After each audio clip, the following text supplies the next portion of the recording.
and warm. Lisa Marlowe was known across the globe as a songwriter whose melodies felt like they held the whole world's heart. Born in quiet Shropshire, England, she made music that filled concert halls, topped charts, and touched millions. But behind every award and standing ovation lay a shadow she could never shake. At 9 years old, Lisa fell dangerously ill. The sickness left her unable to walk, and for weeks she drifted in and out of consciousness.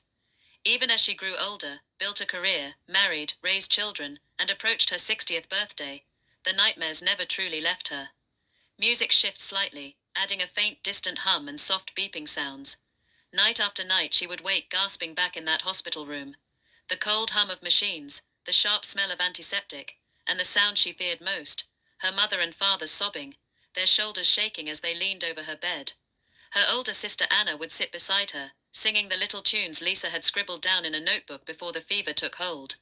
Halfway through each song, Anna's voice would crack, and she would cry too. Beeping softens, crying fades away. Therapist told her it was trauma, a memory etched deep in her mind. Lisa tried to believe them.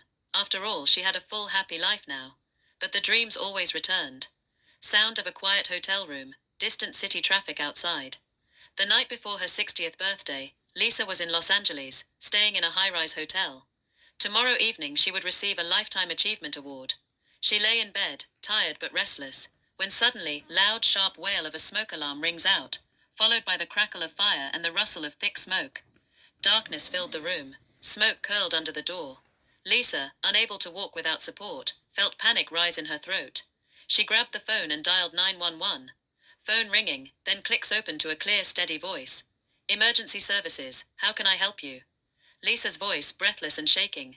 "I'm trapped. I can't walk. The room is filling with smoke." Short pause, then the voice softens. "Lisa, it's going to be all right. Listen carefully. Look to your right, there's a closet door. Open it and go through." Confusion in her tone. "The closet? That's just a closet." "Trust me. Climb through. You'll be safe." Sound of sheets shifting, hands scrabbling gently against wood. A door creaking open. Her hands shaking, Lisa pushed herself from the bed, crawled to the closet and pulled the door open. Instead of shelves and hangers, there was soft, warm light. She hesitated, then pulled herself inside. Sound fades completely, replaced by a gentle drifting whoosh, then slowly brings back the familiar beeping of hospital monitors. When she opened her eyes, the smoke was gone, but she was no longer in a hotel. She was back in the hospital room from her childhood. Machines beeped rapidly, footsteps hurrying, medical equipment clinking softly.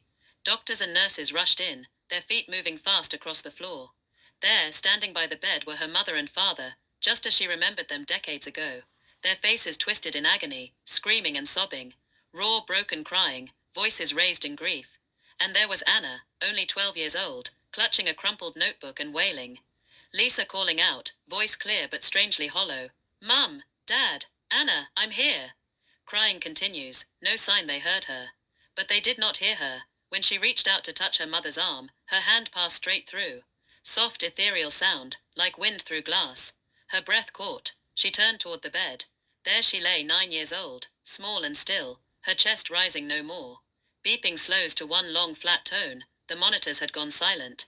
The doctors shook their heads. Her life as she had known it, the career, the husband, the children, the awards, all those years of growing up, none of it had been real. It had all been a dream. Flat tone fades into quiet, warm silence. A soft voice spoke behind her, the same voice from the 911 call. "It's okay now, Lisa. Come with me into the light." She turned. Standing there was a figure radiating warmth and peace. "Who are you?" "I am the angel who guided you. That dream you lived all those years, all that joy, all that music, it was your soul's way of experiencing the life you never got to live here." Lisa looked back at her sister, still crying over the bed. "But Anna, she's so sad." "Her sadness will turn into something beautiful. Anna will grow up to become a great songwriter and performer. She will fill stadiums around the world, just as you did in your dream. On every album, in every interview, she will speak of you, her little sister who loved music first. She will raise millions for children's hospitals and charities, helping families just like yours. Your name will be remembered, and your spirit will live on in every note she sings." Lisa whispered. "So none of it was real? My marriage, my children, all those years. It was real to your soul. Time moves differently where dreams begin. In your mind, you lived 60 years. Here, only moments passed. You were given the gift of a full life, even if it was in sleep." Your soul was pure and bright, you deserved that chance. Lisa took one last look at the room, at her family, and felt her fear fade. Can I go now? Yes, you have nothing left to fear. Come home.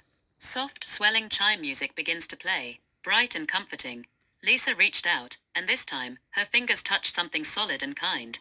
Together, they walked toward the light, leaving the hospital room behind, knowing that while her life had been short, her song would never truly end. Music shifts to a hopeful melodic tune. In the years that followed, Anna kept her promise. Every time she stepped onto a stage, she would say, "This song is for my sister Lisa, who dreamed the music before I ever played it." And so, the dream lived on. Music fades slowly and gently to silence. Would you like me to also make a shorter, more concise version if you want it to flow even faster?